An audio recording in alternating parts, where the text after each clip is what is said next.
You're listening to The Skeptic's Guide to the Universe, your escape to reality. Hello and welcome to The Skeptic's Guide to the Universe. Today is March 25th, 2022, and this is your host, Stephen Novella. Joining me this week are Bob Novella. Hey, everybody. Cara Santa Maria. Howdy. Jay Novella. Hey, guys. Evan Bernstein. Hello, New York. And we have a special guest, Andrea Jones-Roy. Andrea, welcome to the SK. Hello. Thank you for having me. You've been on the show before. I've been on the live stream before. The live stream. Oh, you've never done I've never done Not an this? Oh, your first time as a guest rogue, a Whoa. virgin. Yeah. Got it. Okay. So we'll see. I'll just wink and I'll leave whenever. Yeah. Not before science fiction. Yep. Andrea, you are a political scientist and a data specialist. Yes. Is that accurate? Political scientist and data scientist. A data scientist. Yeah. I don't just specialize. I science. Okay. And Is that two PhDs? too, right? Yes. Yeah. Is that two separate PhDs? It's one PhD and a rebranding is what it is. Oh, okay. Yeah. So I have a PhD in political science, and then all the students in the entire world wanted to study data science, and I said, yeah, I teach data science. And so now I'm a data scientist. That's what you can do when you have a PhD. Exactly. People don't seem to know. Yeah, Kara, get ready. You can change it all around. So I did do quantitative political science, and so I was doing statistics, and now I just said, yeah, I can look at other numbers. They don't have to be about politics. So that's where I am now. Yeah. Okay. And I did the programming side of analysis in political science, so it was sort of related. What kind of programming? I started in R, and now I'm in Python. What do you think about that?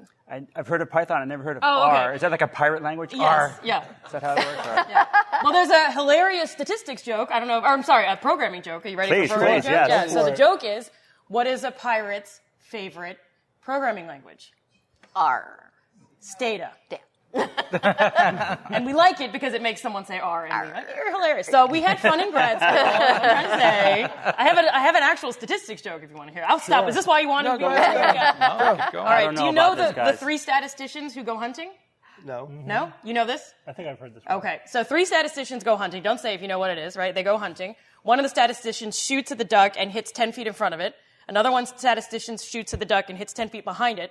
And the third statistician says, "You got it." Nice. I like it. And those were the 2 times we laughed in grad school. All we got. I had a doctor duck hunting joke. Let's hear it. So there was a family practitioner, a neurologist, and a surgeon go duck hunting. Perfect. Right? So they're waiting they're in the blind for the ducks to come. A flock of ducks flies by. The family doctor says, "Oh, a duck. Wait, do you think it's a duck? What about you? Do you think those are ducks?" By the time he was done getting consultations, they had flown by. Then another 5 minutes go by.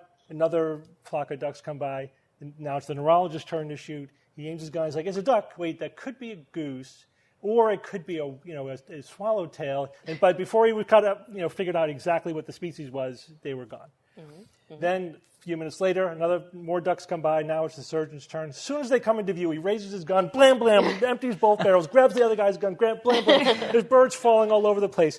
Then he turns to, actually, there's supposed to be a pathologist there. Turns to the pathologist and said, "Go make sure those were ducks." Yeah, there you go. Oh. That's good. All right. I have one for being stranded on a desert island. Yeah. And it's what is it? It's a physicist, a chemist, and an economist. Okay? Does anyone know this one? You might know that. In the front, you know this one. Okay, so I'm going to see if I get this right. So they're stranded on a desert island. Everyone is starving. It's a physicist, a chemist, an economist, and a political scientist. My PhD's in political science, so we added ourselves to the joke. Right? It's the kind of entrepreneurial spirit we have.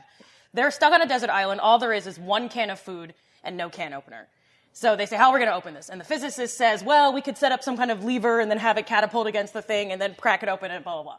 The chemist says, "Well, we could apply heat." I don't come from the natural sciences, so I don't know how any of that works, right? We could apply some heat and crack it open and it would expand it. And the economist says, "Assume there's a can opener." And then the political scientist says, "Assume the economist is right." There you go. Which, if you're a political scientist, that's uproariously hilarious. So, Andrew, we were chatting Yes. before the show, and you said that a paper came out recently which completely changed your entire field. So let's hear about it. Well, I first want to challenge recently, because maybe I misled you. It came out in 1995. which You didn't mention that part. I didn't mention that part. In the scheme of knowledge is very recent. Yeah. Well, when people cite papers now, that I'm editing a book right now, and I'm seeing like citations from the 90s, and they'll say things about things, and I'm like, no, that doesn't fly. I need something a little more recent. That's sad. A lot has changed since 1995. It's It very depends sad. on your field. But True. this was a Totally depends on revolutionary your field, Okay. or a revolutionary paper that spawned research that's going on to this day. And so the paper is Rationalist Explanations for War by James Diafiron, who's a political scientist at Stanford. You can look it up. I checked ahead of time. There's no paywall. You can look, free PDF. It's an amazing paper. And he said in 1995, the main puzzle with war is that it's costly, but it nonetheless recurs. So war Does it is... recur or reoccur? I think he says recur. Okay. I don't know if that's right. It does recur. It does not recurs. reoccur. Actually, it probably reoccurs and Both. also recurs. Yeah, I think Yeah. recur is more specific than Right, I think so. reoccur. Right. And the idea is that wars are ex post inefficient. So ex post inefficient meaning once we get to the end of a war, and there's a reason this is on my mind, and I'm sure you're all imagining what that reason is these days. After the war, you're going to get to some settlement. Wars end. And some settlements sorted out. But we've all paid the cost, big capital C, of what that war was. So why can't rational actors figure out their problems and not incur that huge cost C and just get to that settlement without all the violence? Like literally without all the stuff going on in Russia and Ukraine. And a lot of researchers until 1995 said, well, the explanation is, I'm oversimplifying, but the explanation is egos, irrationality, crazy people. And that may be the explanation, right? But this person said, James Fearon said, what if we could mathematically figure out a rational reason to incur this capital cost C? If we could figure that out, then maybe we could do things to prevent or shorten wars. So I've been thinking about Fearon's paper, and that spawned a whole revolution in the field where we started using math and assuming economists were right to understand and predict war. So it's a huge landmark paper. The 3 reasons that a rational actor would choose war, and by rational I only mean, I feel like I'm giving a lecture, sorry everyone. By rational I only mean you're doing what's best for you. You don't have to get too wound up on the definition, right? 3 reasons. 1, incentives to misrepresent private information. So my private information, if I'm Russia or I'm Ukraine, is how far I'm willing to go to fight for this thing and how much power I actually have. Both sides have incentives to act like they are stronger than they are. Right. And so you're going to escalate to a point of no return. There's some brinkmanship and shelling, if you know that game theory as well. And so the idea is you escalate, and incur something called audience costs where everyone else is watching and you can't back down. And so you're better off going to war and incurring this capital C than saying, oh, just kidding. And this was, the Iraq invasion and George W. Bush, like that was very big, a very strong example of this particular mechanism. The second is commitment problems. I can't commit to not fighting you because there's no world government. And I can't commit that if we get to a settlement where we say, well, this is where Ukraine ends and this is where Russia, the paper wasn't about Russia and Ukraine, but it would be amazing if it were, right? We can't commit to not fighting tomorrow, so it never goes away. And the third is one that this researcher said, it might not be a real problem because there are creative solutions around it, is issue indivisibility, which is it's just an issue you cannot come to an agreement on. So you think like Israel-Palestine, or you practically can't divide it up because it's on the same land, or you're disputing, you think of all the territorial disputes around the world, like that could be it. Political scientists like to think, well, in practice, we could figure it out. You could have this territory on weekends and holidays, and you could have this territory, and it's like, but in reality, there's political reasons you couldn't get to those. So those are the 3 big reasons for war. And one thing that political scientists like to do is watch every war and see which of those 3 things explains what's going on. It's a very grim pastime, and we're not very fun people to hang around, right? So they watch the news and eat popcorn? Yeah, exactly. We say, incentives to misrepresent private information. Yeah, that's it. We bet it's all very fun. The thing with Ukraine and Russia is that I don't think either 3 of those apply. Maybe issue indivisibility. But what's so jarring, one of the many things that's so jarring about Ukraine-Russia is that most of our models of war since 1995 have assumed 2 sides that participate in this escalation. And it's so rare to see the cases where one side is like, I'm not escalating, I'm not going to fight, don't come fight, and then you see this huge escalation. Now there's fighting, of course. Mm-hmm. But so I actually don't know, and I've been wondering what James Fearon would say about these huge asymmetric wars. Well, right? I think you said it, though. I mean, this one is actually driven by ego. I mean, that's the thing. And so I'm like, is Fearon wrong? This is my whole, that's the thing. It religion sounds for the like past 30 years. But did he even consult a psychologist when he wrote that paper? I mean, that's the thing. Like, I get to say, like, maybe we can't say it's as simple as irrationality. But to say, let's take irrationality out of the algorithm altogether seems short-sighted. So he's not arguing that it's not irrationality. Okay. He's saying if if we have two rational actors, why would it still be rational for them to go to war? Right, but in many cases, we don't have two rational actors. And I think that's also part of the problem with Ukraine-Russia. Well, one of the frustrating things with political science and the world is that all the leaders that we are concerned about, Xi Jinping, North Korea, every country that we're nervous about, we debate, are they rational actors, are they not rational actors? Trump, is he rational, is he not? Well, what is rationality? Doing things in his own, how do you define that? And so we kind of get lost in circles, and this was why this paper was cool, was because we were like, given that the argument, well, they're crazy, doesn't help us better understand what's right, because going they still are going to act in the interest of whatever their crazy algorithm is. Yeah, and so understanding that is important. But rational versus irrational is sort of a construct that you're never going to be able to come to an agreement on. Exactly. Is there pathology? Is there not pathology? Right. Though I will read all those papers from psychologists who are like, I shouldn't do this, but I'm going to analyze this leader from afar. And I'm like, yeah, go for it. Yeah. So my understanding is, I think the indivisible thing does sound right here. And tell me if you agree with this analysis, that Putin thinks that there is no Ukraine. Ukraine thinks there is a Ukraine. Yep. And that's an unresolvable difference. Right. And I think Putin, from everything I'm reading about it, is staking his entire country and political future on this notion that he can just absorb Ukraine, and because it doesn't really exist. But it's not because he thinks it doesn't exist. It's that he thinks that in his moral universe he gets to own it. I don't think it's that he thinks really a part of Russia. But that's what all of the coverage that I've seen. It's like it's historical. It's based on how he came up and developed his leadership, and he misses Mother Russia desperately and wants to be that leader again. Yeah, but these two things are not mutually exclusive. True. So everything you're saying is correct, but I'm also reading, from people who like wrote the book on Putin psychology that, he really there's this mythology now. Whether he believes it or not is anyone's guess. But the mythology is that Ukraine does not have any existence apart from Russia. It is Russia. Right. But he sees that they have a president. No, but that's not legitimate. It's just not legitimate. Right. He sees it all as illegitimate. That's right. Yeah, not that it doesn't actually exist. Right. And we see examples of that elsewhere around the world as well. Oh, yeah. Countries claim to be autonomous, and many people think they are, and other countries say, I don't think so. You can have your president, that's very cute, but you're not actually that country. Yeah. Taiwan. Western Sahara. Yeah. I've read previously, and not a political scientist, don't know, but my lay understanding was most wars are about resources. Is that still pretty much true, or is... It depends, because resources as well is one of those things where it's like, well, how do you define resources, right? Usually we think natural resources, and we're talking oil and this and that, and you can pin a lot of conflicts as I think through the ones that I'm aware of. It's like, resources. But resources could also be human capital. It could be, I don't know enough about the natural resources of Ukraine. I would imagine that there's more to it. The mythology around Putin it's not, if Putin was just trying to maximize natural resources, I don't know that Ukraine is where I would go. Sorry if someone No, actually Ukraine is resource rich. It has They're like the breadbasket of Europe, and without Ukraine, Russia is a lot poorer. And so there would be a huge gain for Russia if they did absorb Ukraine. That's true. As an example, Ukraine produces 75% of neon in the world, and you can't make CPUs without neon.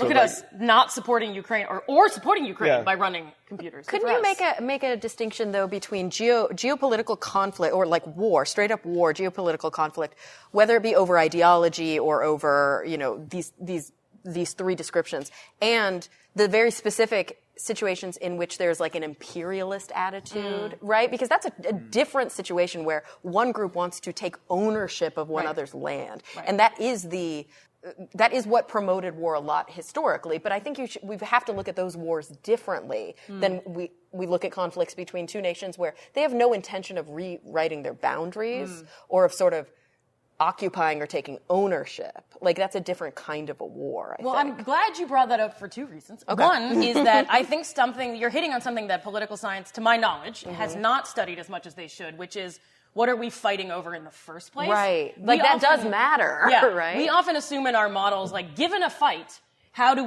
what causes two countries that are in a dispute to go to war or not go to war? And most countries that are in disputes do not use violence against one another, right? Right. The second thing that I love that you brought up about this is that measurement is one of my favorite field or subfields or techniques of all time, which is how do you even define and measure what a war is, right? Does it count as a war if you're like, I don't know, a whole bunch of people die and you're fighting over something? But is that 100 people? Is it 50 people? Is it 10? Do they have to be civilians? Like, it gets very 50. grim. It's 50? Oh, thanks. Yeah, Bob. like is a drone, Appreciate that. a coordinated drone strike a war? Right. Or Is it- economic sanctions in act of war. Right, exactly. And I think to both of your point, I mean, are we fighting over the land, Ukraine? Are we fighting over the physical resource? Or are we fighting over the idea? And I think the fact that it's a physical movement, I mean, seeing, in the New York Times, you see these red arrows that just look so 100 years ago, right? Yeah. Seeing the physical takeover of land feels like war in the sense, and maybe this is some American bias that I have, sending drones to fight an idea is super bad, but not a war in the same kind of sense that is causing us to freak out. But I'm coming around, Steve. I think that it's hard to think of any war where I would believe that there weren't resources under the hood. Right. But again, we like you label it said, with whatever we resources want. can be human capital, it can be yeah. land, it can be all of those things. Right. Yeah. The only other thing, I'm going back to Fearon, because, what he needs is someone to defend his ideas. But, these Stanford professors, no one's sticking up for them. So it's, thank goodness I'm here, right? Is maybe Putin is playing a game of escalation, not against Ukraine, but the rest of the world. Yeah. Right? NATO, US, other course. powers, China, even not the China, they're trying to get China on their side, but that might be what they're doing. They know Testing Ukraine our isn't going to limits. fight back, though they're fighting back more than they expected. But is Biden going to do something? Is the EU? And that's the escalation that maybe he's I question playing. that because the one thing that I felt like all the analysts were sure was that Putin did not want NATO to do what NATO did over the last month. The NATO nations really became arm-in-arm nations with each other, and it flew in the face of what he wanted. He was like trying to make it so he's suppressing NATO, and now NATO is an order of magnitude more powerful and resilient. Yeah. So Well, the worst possible thing that could have happened was that Ukraine went Euro. And I think that's what really, exacerbated this. what do you mean they're wearing tight jeans? Yes, all the things. And Did they win Eurovision? Is that the cause? funny thing is, like, as silly as it sounds, that is part of it. Like, their president wears blue jeans. Like, he is very Western in that way. And so all of these very kind of European and Western influences from something that used to be the USSR. Like, it's one thing if Ukraine was like this defunct, old Russian nation that sort of just was like languishing. But when they were, talking about joining, and when sort of they started to get all this backing, I think that scared Putin shitless. He does not want that. He does not want the world to go Euro. And that happened in his backyard. Well, Ukraine actually, it was like doing better economically than Russia. Russia's of course. economy, You don't want to be proven wrong when you're, like, it's really hard for some people to be wrong. Yeah. And sometimes instead of like going, okay, you're right, which is never going to happen with Putin, they're going to throw a temper tantrum. Andrea, how does just a gross miscalculation play into the rational actor thing? Because I think that's the one thing that everyone I've read on the Ukraine-Russia war says is that Putin totally miscalculated pretty much everything. Yep. His power, Ukraine's resistance, NATO's resilience, pretty much across the board. Yep. And was he rational given his assumptions, and the escalation was due to the fact that his assumptions were wrong? Or is he just... Or is he a narcissist? like, he saw the He math can't and was like, I don't calculate. care, I'm going to die soon anyway. Yeah. And then, so if we had a projector, there's a beautiful number line for the two wars, so Russia, Ukraine, and what their costs are and what they're willing to do. And there's all these different variables, and you hit on the main ones, which are like the things you guess about and you could get wrong. So the incentives to misrepresent, and this is where I think it happened less with Ukraine, but maybe the other countries, is I want to make it look like I'm more willing to fight back. If anything, Putin might have correctly thought that Ukraine wasn't willing, and then Ukraine surprised itself by being more willing. Like, we don't actually know. There's a capital T true value for all of these variables, but we don't necessarily know what those are. Historically, though, these are the cases that we tend to observe because they're interesting. You think of U.S. and Vietnam. We totally miscalculated how willing Vietnam was to fight, how able they were. So it's how willing are you to fight? It's what are your resources to fight? It's what's the matchup of your resources versus our resources. And that's where it kind of gets frustrating going back to the irrationality story, because you can't know. Yeah. And so the question is, given these variables, how do we either make it look like that capital C cost is going to be so big that Putin is incentivized to back down, or how can we more transparently reveal how far everyone is willing to go to put an end to this, if we are, right? And so it's more about how can we change the math as opposed to what because I don't know what he thought. I don't know if his math was wrong or if it was right and he doesn't care. Yeah. I don't know. No, I think he lives in a bubble, right? Well, that's the other thing. That's the problem. I don't think he's actually hearing hard reality. Right. And so how can you be a rational actor if you're not getting real information? Right. And Incomplete data sets. another fair thing to say is, aren't we all surprised that Ukraine lasted this long? Mm-hmm. I mean, I thought it was going to be a 2-week Not just thing. that they're lasting this long, that they're actually like taking they're taking getting things territory back back. now. Like they're wearing Russia out. Yeah. I wouldn't mess with Ukraine. I mean, think about Russia's perception. The world's perception of Russia, I think, is like it's massive. The army's huge. They have a ton, a ton of equipment and all this stuff. And then when we see it, it's like a clown show what they have going on in Ukraine. Yeah. Like everybody miscalculated, I think. Nobody said before this war Russia's gear is super old and their army's not trained. They kind of did, but they were like, but Ukraine has like not a lot to go back. I think there has always been kind of a really. I don't know. I didn't read any of that. It's kind of the big kind of global joke is that Russia's a little like all their nuclear. Like they don't keep their nukes under lock and key and everything's like rusty and falling apart. Yeah. I mean, I think that's always kind of been, everything's still Cold War era. Yeah. I mean, I flew on Aeroflot in the early 2000s and I thought I was going to die. So Aeroflot? Aeroflot. I liked my Aeroflot flight. Yeah, when I went to Kazakhstan. I thought it was kind of... Oh, man. All the stereotypes create, like we took off and it's immediately bouncing. All the seats, the things don't latch shut at the top. And all the people, I'm not even exaggerating, all the people on the plane who were all like old Russian dudes stood up and immediately started passing around vodka, like as we're going on. I was like, is this a joke? Am I being punked? What's going on? That was not how my flight went. My eyes are watering from the dill and vodka. It was wild. So I'm assuming that's how they got to Ukraine. I don't know. That's on Aeroflot. But there is another line of research that's like, okay, one thing we tend not to think about are the people on the ground who are doing the fighting. We get so wound up with the leaders that it's like, well, who's doing the fighting, right? Who are the players on the ground?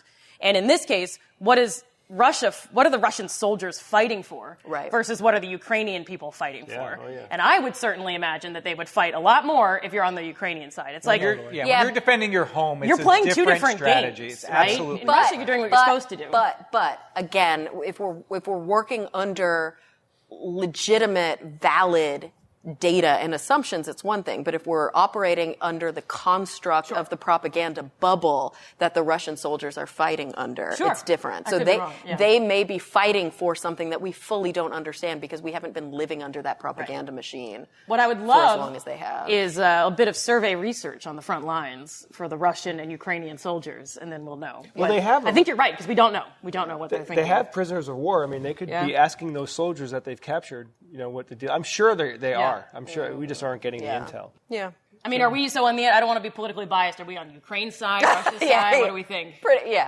think. I mean, I think Putin has some interesting ideas. So countries invading other countries upsets the world order. You can't see here. I mean, it's pretty clear to me. The longer you're in media, the more you realize you can't make statements like that somebody can pull completely out of context and then air somewhere. I'm going to have to slip Steve a lot of money to do that. You're clearly not a rational actor. Right, yeah. I'm just trying to misrepresent. All right, let's move on to some news items. We have a few news items to get to. Yes. We're going to start with one about transgenic plants in space. Ooh. So this is a study looking at a transgenic lettuce, and the idea was, so that space is a pretty unforgiving place. There's no food there. It's cold. Right? It's very cold or hot. It tends to be either it'll boil you or freeze you, one or the other. There's no air or water. Like it's pretty. Lots of radiation. Lots of radiation. And it's pretty. NASA's planning on going to Mars sometime in the 2030s. Good luck. The 3-year mission is what they're planning. 10 months to get to Mars, about a year on Mars carrying out the mission, 10 months to get back. And they are researching all the things they have to research to figure out how to do that. They don't have all the answers yet. They're just assuming in the next 10 years or whatever, we're going to figure out all the pieces to the puzzle. And the research that's happening on the ISS, a lot of that is to figure out how are we going to get astronauts to Mars and back, right? So one of the things that is a huge challenge is microgravity. The fact that, for 10 months there, 10 months back, the astronauts going to Mars will be under microgravity, essentially no gravity, because they'll be coasting. And on Mars's surface gravity is 38% Earth's surface gravity. So they'll be under reduced gravity for 3 years. Now, aboard the ISS, the data that we have from there is lots of bad stuff happens, right, in microgravity. One thing in particular is bone loss. Astronauts lose 1 to 2% of their bone mass per month in microgravity. Oh, God, it's that bad? 1 to 2% per month. Yikes. So if you're there for a couple of months, it's a nuisance, right? 30 months, do the math. That's a problem, right? We haven't had somebody that long, but what's the longest one on the ISS? It's getting up to a couple of years or two. Well over a year. And so is that bone loss, sorry, just to clarify, is that bone loss, all things being equal, no other variables, or is that like the best we can do? That's the best we can do. So that's with supplements exercise and everything. Oh, Yeah, that's with the program, because they're not having astronauts not exercise Right. to see what They happens. can't. We need They a control can't do group. that. Yeah. So that's with the best exercise program that we can have on the ISS. They still lose 1 And to 2%. that's crazy exercise. I mean, Yeah. it's Yeah. like what? They spend a lot of time. I think 2 hours a day. That's what I just. Who does 2 hours of exercise a day? Whoa, look at that. Yeah, I had Nicole Stott. Do you guys know her? She's an astronaut and aquanaut on Talk Nerdy. An aquanaut? I don't and know an that aquanaut. word, but I Yeah. like What's it. an aquanaut? Somebody who does like undersea research and spends a lot of time undersea. is cool. To train, mostly to train to be an astronaut. But I had her on my show. I just interviewed her last week, so her episode will air on Monday. And we talked a lot about those experiences of like you have to strap yourself into bed. Because otherwise you'll like float around and hit your head on shit. And yeah, she said about 2 hours a day is what's generally just mind-numbing. baseline just to try and combat. And you still lose Still lose 1 1 to 2% of your bone Yeah. mass. All right. Yeah. So one of the ways to mitigate that, again, I always like to go back to the fact we asked a couple of NASA scientists, what are you going to do about the whole gravity thing? And their answer, and radiation, all that, their answers were basically twofold. One, get there fast. And two, we'll medically mitigate it, right? That's you can't shield against the radiation. Forget artificial gravity, not happening this century. The engineering those are problems lofty goals. are too severe. Right, even like a rotating habitat. It's not for a going to spaceship. happen. It's not going to happen Maybe soon. a space station that doesn't Yeah. have to go anywhere, but not going to Mars. Not going to happen. So every science fiction show lied to us. Yeah, I'm watching The Expanse, and this is crap. Yeah. Well, Expanse is actually pretty good. They actually are in microgravity. They're using Velcro to the ground and everything. If you paint all their hair is up, they're very careful about that. But anyway, so how do you mitigate bone loss medically? With hormones, right? Parathyroid hormone, which stimulates bone growth. This is a hormone that you have to inject. So you could just give a daily injection of parathyroid hormone. Right, so every bone in your body will get thicker? No. Yeah, it's a hormone, so it just makes your bones store more calcium, right? Okay. So basically, Do you have to also supplement calcium, or do you have enough calcium? Well, this assumes you're not dietarily limited, right? Your diet is adequate. But probably they would supplement. And vitamin D and all that stuff. Would that work on the elderly? Yeah, sure. Yeah. But not from osteoporosis. But here's the thing: it could work with osteoporosis, but it's a daily injection, right? It's daily. So imagine taking to Mars 3 years worth of syringes and drugs for daily injections for every astronaut on the Mars mission. It's not feasible. It's not feasible. So that's not going to work. So this probably cost $10 million just to launch the drugs off the ground. But don't you think every astronaut's just going to have an IV? They're going to have to, right? not necessarily. I don't know. There's a lot of medical mitigation. In Mars, I don't know. I feel like Everyone there's just has one syringe. just there's a lot of or a port. I don't know. I don't know. There's so much medical mitigation we talk about, so many different things that they might have to do. But ports can go wrong, man. They can clog, they can get infected. I You don't want to know, be on but it's- Mars with you an don't- infected clogged port. But you also don't want to be every day Of course on Mars. not. Yeah, But so. Bud, wait. Here we go. There is a solution to this. So this is the transgenic plant story that we're going to talk about now. Steve, get to it. Right? It's like an infomercial. Just teeing it up. Right. So you can make a form of parathyroid hormone that you can eat, basically. You could modify it. You attach a fractionated, crystallized, whatever protein to it, which you get from an antibody. And that does a few things. One, it stabilizes it, makes it so it's more bioavailable, so you could eat it and actually absorb it. And it makes it stay longer in your blood, so it prolongs the duration of the effect, right?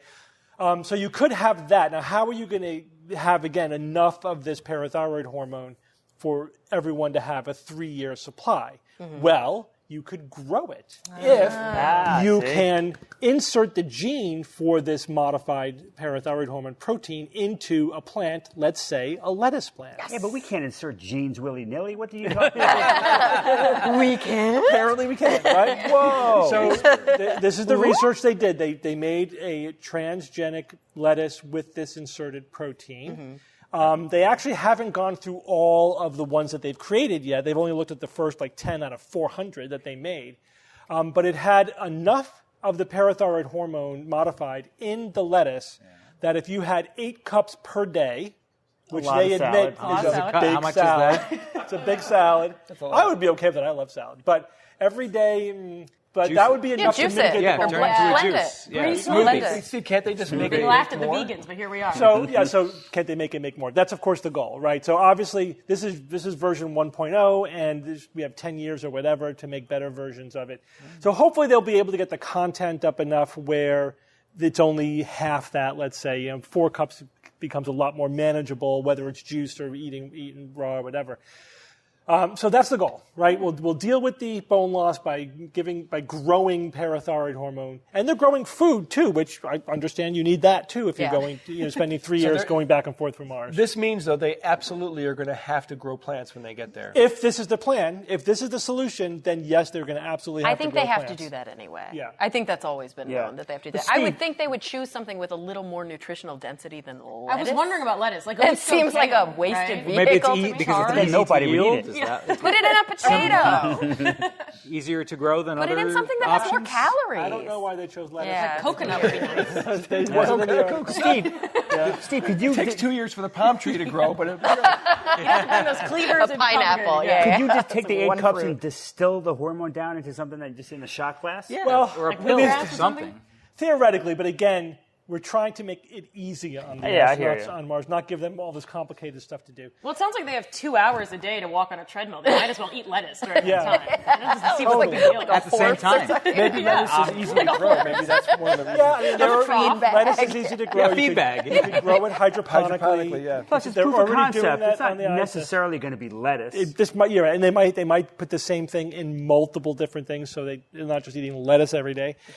Tomatoes, whatever, cucumbers. That'd be nice. This is one of those things. If you were stuck on a desert island and had to pick one food, it's like, all right, you have to eat one food when you go to Mars. Yeah. Like, pick carefully, because that's the one. yeah. Peanut butter. Yeah. Beans Potato. are good. Pick Reese's Puffs cereal and regret it So- immediately. Oh my God! Yeah, right? Yes, I had it just last week. It was awesome. Yes, the Reese's Puff plant. Yes, that's Yeah. what they'll do. Hey man, CRISPR. So anyway, more interesting than this one application is the technology, right? Is the idea. So seeds, very tiny, and they don't weigh very much. So you could take a bunch of seeds to Mars, because weight and size is everything when you're getting stuff to Mars, and then you basically have a pharmaceutical factory that you can just prop up just by growing stuff on Mars. So once they get to the point where they all right, we have simulated Mars soil, we know what to do to make it so that we can make it into soil you can grow stuff in.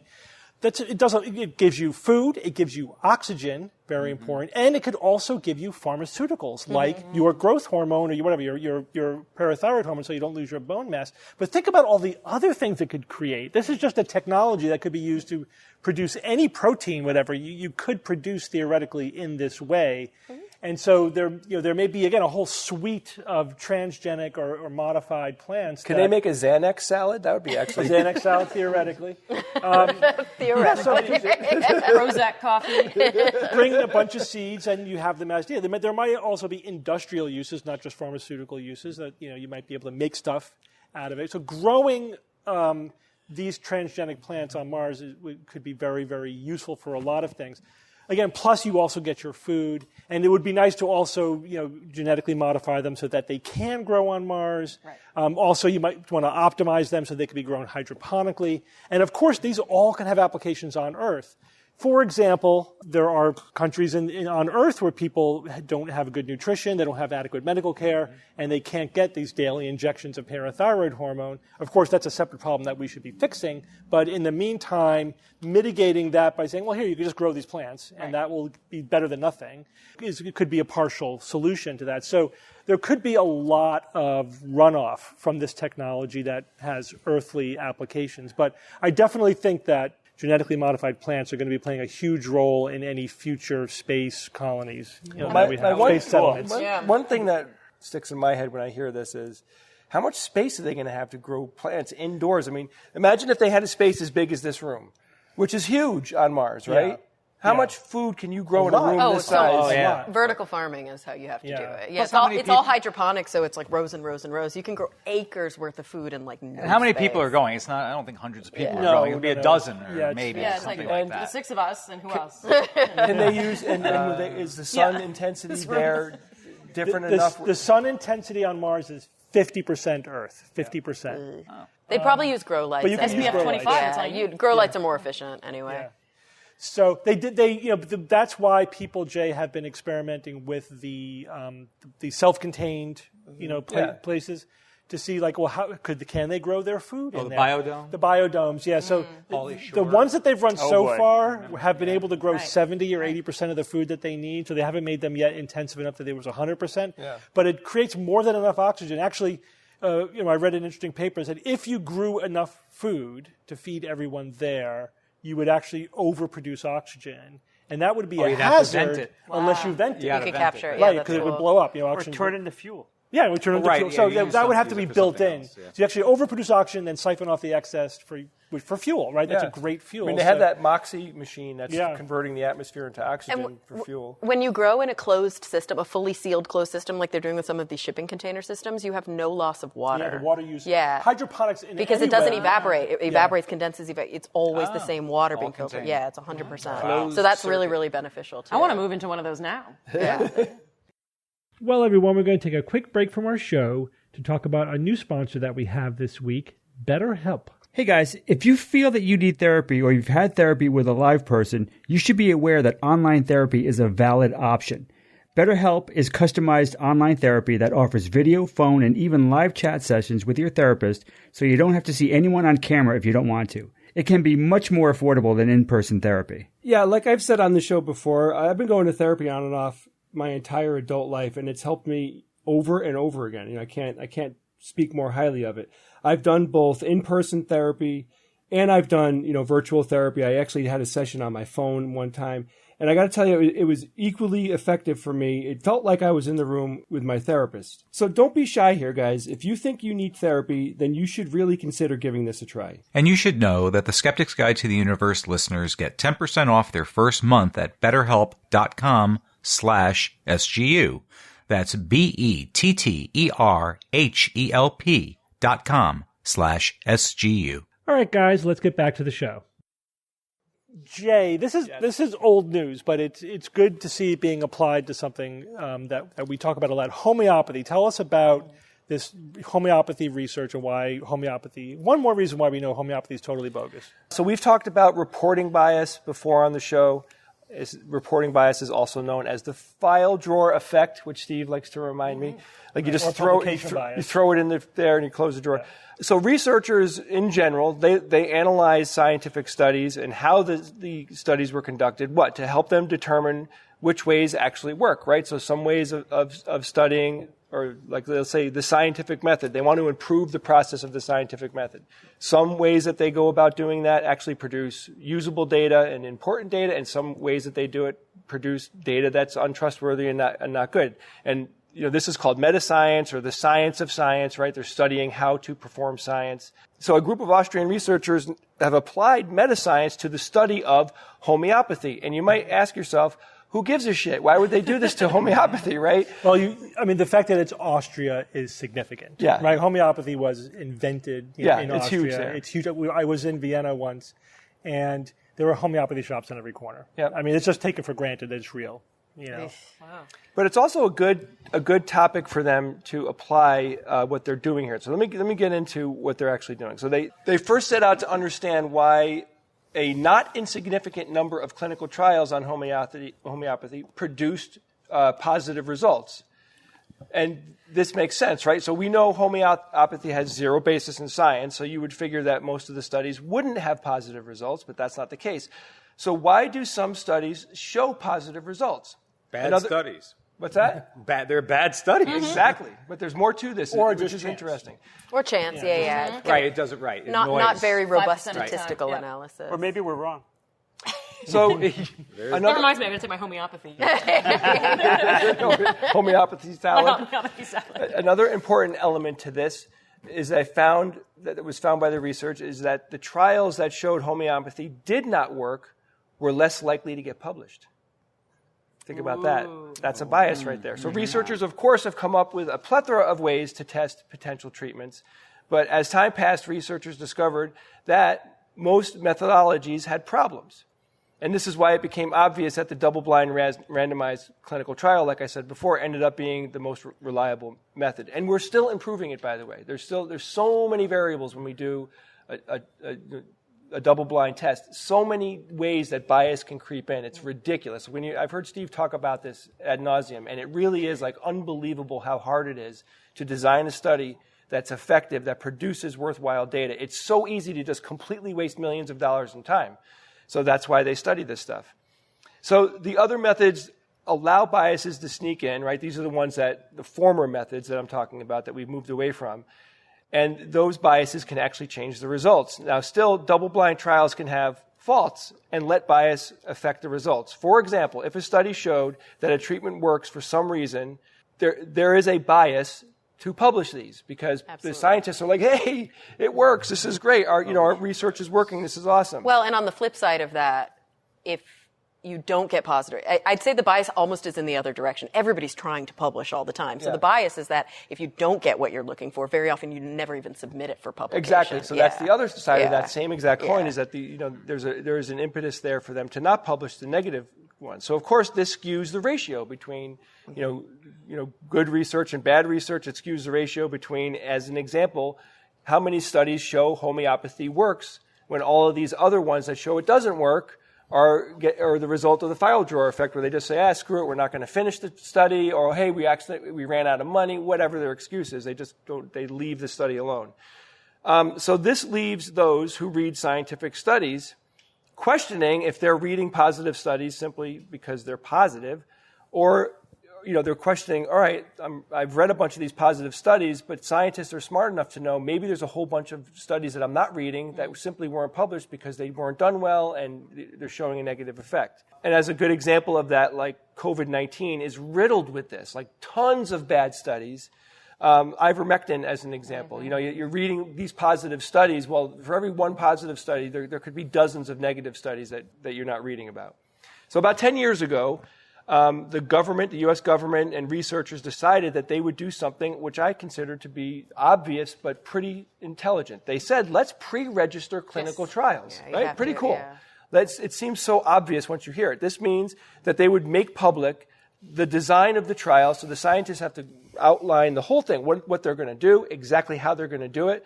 And then they also have, not only are they talking about what they're researching, they go through the methodology and everything. And this is even before anything has started. No trial has started yet. Many of the top research journals now, the publications that actually show the results of new studies, they agreed that pre-registering a study would become a requirement, which I think is awesome too, right? So a really good journal is going to say, if your study isn't pre-registered, we're not going to publish you, which is fantastic. It also prevents you from p-hacking. Yeah. Right. Exactly. You set up exactly what your N is, exactly what the power you're going for is, and you do what you said you were going to do. Yep. You don't collect more data after that. Yeah, and you could also safely assume that less prestigious journals don't require the pre-registration, which means that they're crappier. They're just not going to be having the same level of data. A meta-analysis showed that trials that were not pre-registered outperformed placebo by a significant margin. Those studies that were pre-registered showed no statistical difference than placebo. Yep. I mean, that's it. That is the most important thing I'm going to tell you guys. And that specifically, sorry, just to reiterate, this is about homeopathy trials only? Yeah. Okay. Yeah, cool. but it does apply to everything. It applies to all scientific research. It just, in this case, it's very pronounced. Right. And I think ivermectin that you brought up, any pseudoscience, right? It's like you can find the random study in the terrible journal that supports something. And it's probably bad, but also it's the p-hacking and the chance and all the rest. I know, it's like on Facebook, people put up, you can find a freaking article about anything. Right. And they'll post an article, and I always do this, I just write irrelevant. Yeah. Like, okay, so you found a study online line that says what you like. Right. Like that's In meaningless. the journal of we don't have any reviewers. Pay to publish that one of those. Yeah. So let me put it plainly. When researchers pre-registered their studies, which means they had to stick to their original studies, and to their design of their study, their results show that homeopathy is not effective. When researchers were not held to their pre-registration study designs, which means they're p-hacking, they're changing it along the way. Yeah. Oh, it's not turning out the way that we want. So let's start collecting data here, and let's stop collecting data at this point. We're right in the sweet spot. Those studies showed a positive result. So this is really cool. I dig what these researchers are doing. It's improving science at its core, and it's also kind of disproving this whole recent thing with homeopathy having a lot of positive results. Although it was never really that positive, to be honest with you. So this is probably the best innovation in clinical science in the last 20 years. Huge. Pre-registering trials. It is huge. We cannot overestimate how big an impact it has. It still hasn't fully penetrated, but it's getting there. Right. I go to clinicaltrials.gov all the time. That's where the trials get registered. But there are lots of other ways to know when a research paradigm like homeopathy is bogus. This is just a really powerful, good, quick way to do it. But you could do something called, for example, a funnel plot, which I think we've talked about on the show before, where you look statistics. This is all data statistics. You know about this, where if you have any phenomenon, you look at all the studies and plot them out, they should be a normal curve, right, around the effect size. But if only the right half is showing up and the left half isn't showing up in the data, meaning the negative half, then they're not publishing the negative half. Like that's not a... You can literally see it. You can see it. It's not a statistical distribution. Yeah. It's not a statistical... Wait, what do you mean you could see it? You can see it in the data. How You're you plot plotting it. the data. The data has a skew and like you can this. see the missing data. Yeah. Wait, they have lines in there like the data's missing? No. You have a graph of the power of the study and the power of the effect size. And then you plot it. What you're going to see is a random distribution that'll be like a bell curve. Because you have to have a statistical distribution, right, when you have a lot of data. Yeah. But what if there's only dots on the right side, the positive side, and there's no dots or there's very few dots on the negative side? So you could detect You're seeing statistically that the negative studies are not there. How can they get away with that? You can't. That's one of the things we do to detect the publication Can you bias. say they're just not publishing the negative ones? They might not be publishing. Well, that's the thing is They that likely there's so aren't. many ways in, right? It's the p-hacking that Kara talked about. It's in our field, we would do the thing where it's like you don't get the results you expect. You say, well, there must be something wrong with my program. And you go in. But the minute you get the right answer, you're like, nailed it. I'm out of here. I'm done. My work is done. Because your job is to get your goal is to publish a paper with results, and so it's the publication bias, it's the steps along the way that you take, it's the p-hacking, it's all these different things. And I mean, I'm curious what you think is, or all of you think is my friends in grad school used to always talk about like we need a journal of no results. Yes. Like where do we publish these things? We have need those. In psychology, we have Really? a journal of negative results. And do people? No. Okay. Because what I think pre-registering, I agree, is a great, and it's one of the rare times I feel good about humanity is like pre-registering your hypotheses or what you expect to find. But until non-results are normalized as discoveries, I don't know.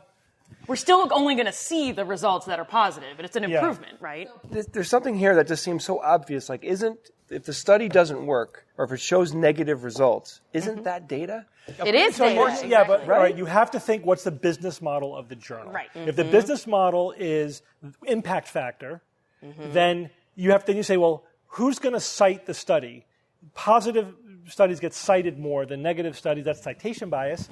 And also, the studies which show something novel and new and interesting are more likely to get cited as well. So they have an incentive to publish positive studies that show something weird.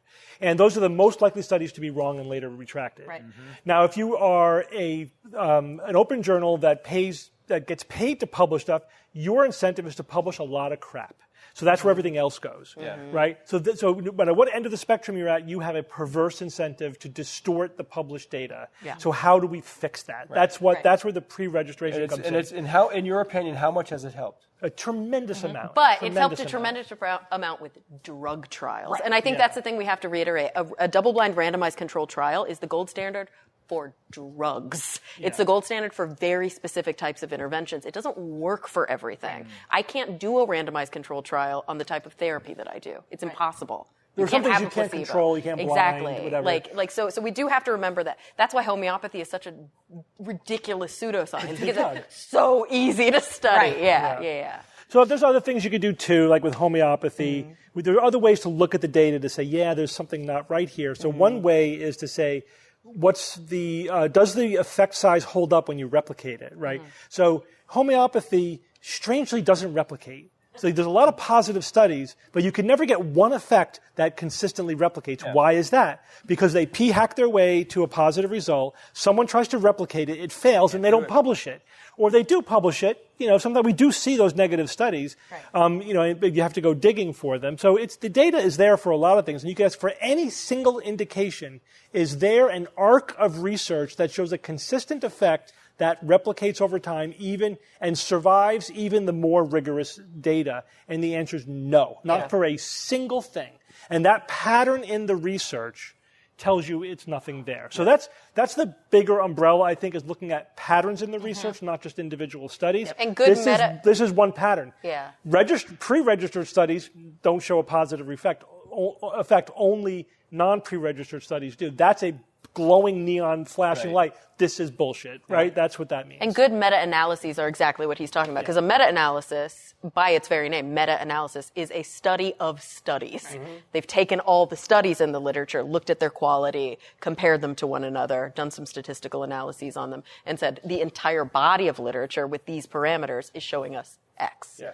And that's why they're so important. One of the things I do see happen in social science that I think is encouraging, but I don't know if it works in your fields, is not that social science, but in the other social sciences besides yours, is we do things like we try to frame it where it's a surprising result. Someone did a text analysis and said the word surprising is showing up in political science and economic journals way more. It's like, oh, we got more surprises. No, we just learned that we can publish papers if we say our results are surprising. Mm-hmm. But one benefit of that is that we could say you would expect an effect, but we don't see an effect. How surprising. That's a surprise. Right. And so the reframing is like, obviously we're just surprise hacking, and that's not good. But it actually, it is getting some results. We would expect from Fearon's model that this would be this, and we don't see it. That's kind of what we did with because it was basically like, do kids who are bicultural, so kids who grow up Latinx, but also grow up in, a West, or an American, I should say, English-speaking society, are these kids more likely to have high scores on measures of creativity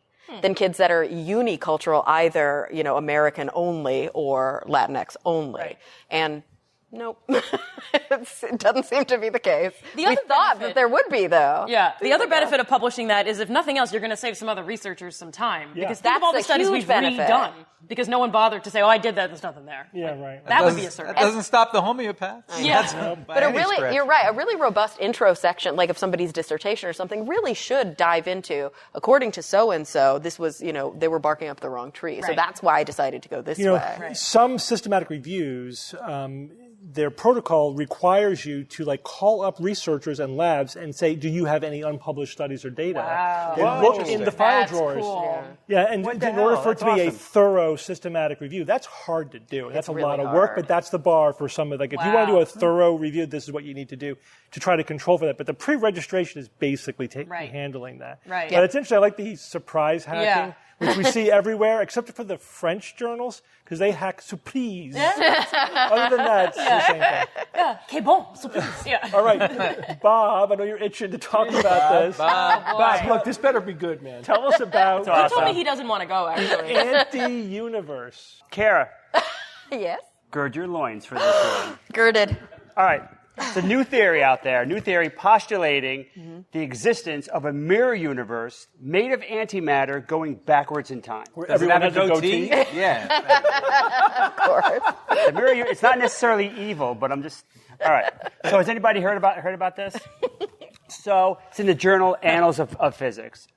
I think it's just so fascinating. This is like a top 5 new theory that I've ever heard of. I mean, how cool. Imagine if this really existed, that they can show somehow that an anti-universe existed that was going backwards in time. Is it really interesting, though, if it's like the tree falling in the forest and we don't hear it? Does it really matter if we can't access it? But we can.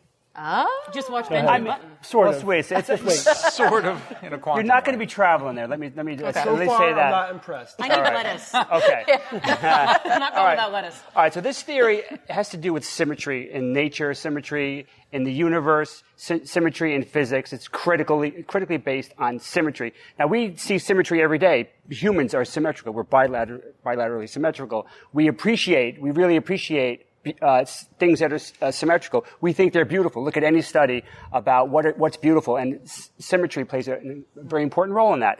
But it's not just true in the macro world. You shrink down into the micro world, and there's also symmetry everywhere in there. But not just in the atomic realm, but it's also in math, in the equations, in the theories, in the laws. Symmetry is embedded into a lot of them, and it gives insight. When a physicist says, "Look, this is symmetrical," it gives them some insight into the law. Look at quantum mechanics and relativity. That is based on symmetry. So symmetry is huge. It's huge. Biggest thing in physics and symmetry is called CPT. That's an initialism for charge, parity, and time. That's the biggest, probably most important symmetry in physics. But it's simple. Charge is essentially, the positive or negative charges on particles. And what they mean by it being symmetrical is that if you take a whole bunch of interacting particles, change their charge from positive to negative or vice versa, the interaction is going to be the same. That's symmetrical. Parity is basically the mirror image. You take a system and you make it its mirror image, and the end result is going to be the same. That's symmetry. Time is the same way. In a lot of cases, most cases, if you reverse the time, it will be symmetrical. Now you may say, well, Bob, what if I'm looking at a movie of a cracking egg and you played forwards and backwards? It's obvious which one is following the direction of time.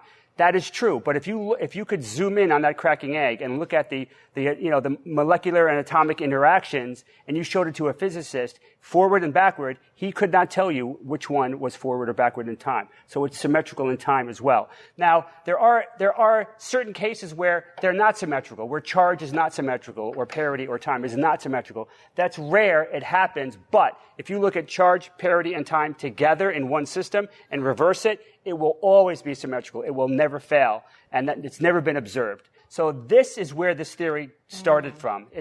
These scientists said, all right, CPT, charge, parity, time, it happens. It's a thing in our universe. All these interactions exhibit CPT. What if we looked at the universe itself, the entire universe? Does that follow CPT as well? So they looked at that, and when they looked at it, they realized the math was telling them that something huge is missing from the universe, and that something huge was an anti-universe.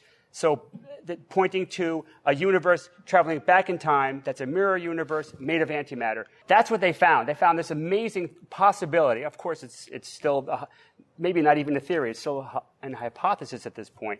But it's still possible. It's still something that was intriguing. So when they looked, they said, all right, this is really cool, an anti-universe. What flows from this theory? What would have to be if this is true? And they found some really interesting things. They discovered, first of all, that inflation, we've talked about inflation a lot. Beginning of the universe, inflation happened, a tiny, tiny sliver of time, the universe expanded exponentially, and it explains so many things about our universe that were mysterious.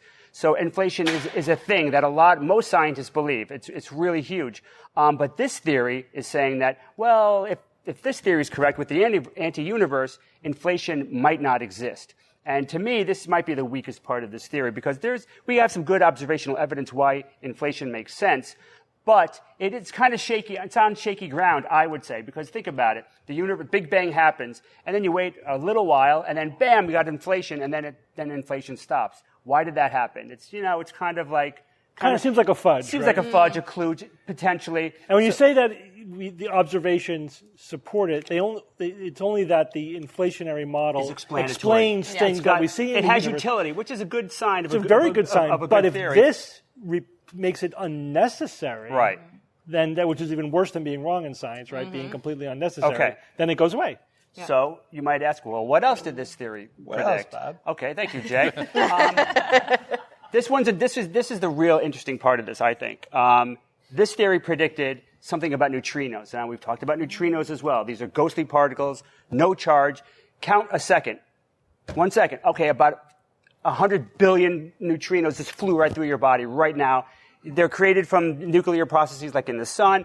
Neutrinos are everywhere. They go through everything. They can go through 6 light years of lead before interacting with anything, because they only interact with the weak force and gravity. So they just go through everything. They have to hit an atom head on if they're going to interact with it, and that happens so rarely. That's what neutrinos are. And when that happens, what happens to the atom? When we look for them, if you have it happen in a big medium like underground neutrino telescopes, it glows. It glows, and you could see the glow. So is that what fireflies are? Nice. That's a secret. Jeez. All right, and there's 3 types of neutrinos: tau, muon, and what's the other one? Gluon. Electron. Three different types of neutrinos, and they travel. They spin. There's a chirality, right? Chirality to them. In their direction of movement, angular momentum. The spin is left, but only left. All 3 of them only spin left. That's weird because other fermions spin left and right. So where's the right spinning neutrinos? In the anti-universe? Or in the file drawer. Could be in the file. They didn't look there yet. Okay. So this theory predicts, hey, there's going to be at least one neutrino, one type of neutrino that spins to the right. And this neutrino only interacts with gravity. Now, Steve, don't say anything. What do we know of that it only interacts with gravity and we can't detect it any other way? Dark matter. Dark matter has been a huge mystery for 20 years, 25 years. We don't know what the hell it is, but it accounts for like a quarter of the entire universe. 24% of the entire universe is dark matter. We don't even know what it is. This might be it. This might be exactly what dark matter is because of this anti-universe that kind of exists, not with us, but kind of like it's like a twin. Same system. It's a twin, yeah, it's a twin. System. And this also makes sense because if you follow dark matter, when dark matter first hit the news, people were like, well, it's either a WIMP or a MACHO, which are great acronyms. So the MACHO was a massive astronomical compact halo object, like tiny black holes. Maybe dark matter is really a whole bunch of tiny black holes that we can't see. They kind of ruled that out. It can't be that. They also said maybe it's WIMPs, weakly interactive massive particles. That's exactly what a neutrino is. We've been saying this for 20 years. It might be a WIMP, and it looks like potentially, if this theory or hypothesis is correct, this can be exactly what it is. So the other thing you ask for a good theory is it testable? If it's not testable, then you're like, well, okay. Like the multiverse. Multiverse is fascinating and might be true, but how do you test that? You probably will never be able to really test for a multiverse. Even if we can, it's not going to be easy. But this crazy theory is actually testable. You know, we talked about gravitational waves. If inflation happened, it would have created gravitational waves that would rock the entire universe with these subtle vibrations in space-time itself. We can detect those vibrations, but we can only detect little ones now. These primordial gravitational waves are really big, and we're going to need really sensitive machinery to detect it. But when we do, if we don't ever detect it, then that would be a checkbox for this theory. If we do detect gravitational waves caused by inflation, then this theory is dead in the water. They're not compatible, and that you could just scratch it off the list, and I would cry that day if that happens. But it's falsifiable. We could potentially observe something that would completely rule out this theory. So that's one major prediction. There's other predictions it makes, like it predicts that one of the right spinning neutrinos is massless. If we can ever detect a right spinning neutrino and it's massless, this would be another thing we could check. Or if it also predicts that left spinning neutrinos are its own antiparticle. If that's the case, then it's another check mark. So here's an amazing theory that's fascinating, that is testable, and if this is true, you're going to see multiple Nobel Prizes for this because it's just too awesome. An anti-universe, it also predicts dark matter and other things like the matter-antimatter asymmetry in the universe. Why is there more matter than antimatter? We're not 100% sure, but it could be because of the existence of this anti-universe. Yeah, but it doesn't matter. It doesn't matter. But I'll end it right there, I guess. So I'm glad that's over. It's like an explosion of... Wait. So I've been listening to you talk about this for like 3 days. Where I sit, this whole thing just sounds absolutely ridiculous. Were you paying attention? Yeah. Jay, I mean, but it's based on CPT, and that's like some solid stuff. And it's an initialism, not an acronym. It's an extrapolation of a CPT symmetry that is like ironclad and copper bottom. It's like solid. But am I correct in saying that they think that there is a mirror universe where there's exactly everything that's here, but going backwards? No, they don't know the details about it. It's not like you're walking backwards in this anti-universe. It's like it's a mirror universe of our universe, but it's not necessarily happening. Okay, so it's not a mirror. It's not science fiction. Like there's you're not necessarily there. And if living beings exist, they probably think that everything is fine. Cause and effect is happening normally. They don't they wouldn't perceive themselves as going back in time. Wait, maybe are we going back in time? We're the ones. I don't know. I claim the rights just here and now. I'm glad this is being recorded to the sci-fi show where it's Jurassic Park and they make a park. The dinosaurs make a park of humans. I love that idea. Because they're going the other way. It's like fantastic. I claim that. If you all want to be on the writing Homo team, sapien park. Yeah. Here's one way to think about it. If you're familiar with virtual particles can, in the vacuum of space, particle-antiparticle pairs are created out of the nothingness of the vacuum. They're created and then annihilate each other, but they come out of nothing. So our universe could be part of a universe-anti-universe pair, like kind of appeared out of even more nothingness than a vacuum. So the balance sheet completely balances. Yes, absolutely. And it's the two universes together are nothing. Right. Right. It's so elegant, and by the way, it explains dark matter. Like, oh my God, what a fantastic! Yeah, it's more. It's like more of the cake itself. Yeah. Well, perhaps appropriately, Kara, you're going to tell us about new research into psychedelics. Yeah, there's a link there. Are you going to be passing psychedelics around, please? So You're right. Hear Bob say that again. The researchers who did this research have a pretty broad working definition of what a psychedelic is. So they're not making a distinction between something that is a traditional, well, they kind of are, a traditional hallucinogen like LSD or psilocybin or DMT, but they're also, I think, including marijuana and including maybe even some, well, marijuana is kind of classed as a hallucinogen. I think sometimes those classes are a little fuzzy because a lot of our distinctions are based on like illicit versus not illicit. Right. But like obviously psychotropic medications have been around for a long time. And so what really is the difference between an antipsychotic, for example, which is like something that we prescribe all the time, and maybe a psychedelic, and also the dosages aren't very, everybody who has done drugs knows that like you can microdose and it has a very different effect than taking way too much of something. So obviously there are a lot of labs now. I think at UCLA Harbor, I visited their lab once for a TV show. They're doing this MAPS program where they're looking at MDMA specifically for treatment of PTSD, and they've got some really, really good results. We're starting to see more and more literature being published in this area. So we know that, for example, ketamine is now a legitimate above-board treatment for depression, and people can get infusions of ketamine. They can take pills. Doesn't that give you out-of-body experiences? Yeah, but again, it's dose dependent. I did the ketamine infusion for depression last week, and I've been doing it for 2 years. And so they're not giving you doses that high. I'm a little out of my mind. I actually recorded myself for the full 90 minutes that I did it. But you could use your arms and legs. I'm afraid to watch it. Okay. Oh, wait. So is it helping your depression? It has helped. Yeah. I do worry, especially mentioning it at this table, because it does feel very pseudoscience-y. But I did it after I tried a bunch of other things, and it's been really helpful. A lot of good evidence. But they're giving you enough that you feel. Oh yeah. You do? Yeah. But you're not. Sorry, that was too emphatic. Is it unpleasant? Yeah. No, it's lovely. But for 90 minutes, I mean, does it last? It's the two big variables. Sorry. That's okay. The two big variables are your dosage and how quickly they give it to you. Mm-hmm. And so normally it's 60 minutes, but I hadn't been in a while, and so they kept me at my regular dose, and they said, we're going to spread this out because it's going to get intense. And I did one about a year ago that was so intense, I was out of my mind. So do you go regularly, or has it only been But usually you're with it, it's just the sky is kind of crawling. Do you go regularly, or has it only been twice? I did the series where you do 6 like within 2 weeks, and then you go you spread it out after that. So you go like every month, and then you go every few months, and now I went a whole year. You go when you sort of feel bad. Yeah. Oh, so nice.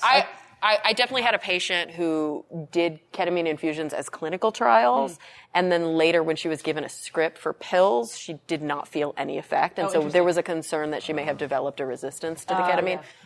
So there, obviously, the dosages, it was clinical trial. They're still trying to work that out. So even, even in the field of neurology, there's a renewed interest, looking at the ketamine, psychedelics, psilocybin is one that's being researched for things like just treating migraines. There are a lot treating of chronic pain. It's just a way of affecting brain function that, is there's a renewed interest in that. Because these are drugs that we know do something. They do something. They bind the receptors in the brain. And so the fact that they are also psychedelics or hallucinogens really has sort of tainted the research for many years. Oh, well, it used to be illegal to do research. Well, yeah, you couldn't do it for a while, but even still, then you get like that, is this pseudoscience kind of reaction? Because it's like you're dealing with weird stuff. But if you just strip all that away, that history, and say, hey, these are brain drugs, right? They affect brain function, and maybe we could exploit them to reset brain function in one way or another. And they're definitely powerful. They do what they do. that there are no panacea, nothing is, but we probably are going to be able to extract some useful treatments out of these And drugs. that's really the question, right? Is what is it that they do, and how do they work? And just a quick question for you, Andrea, just because I'm curious.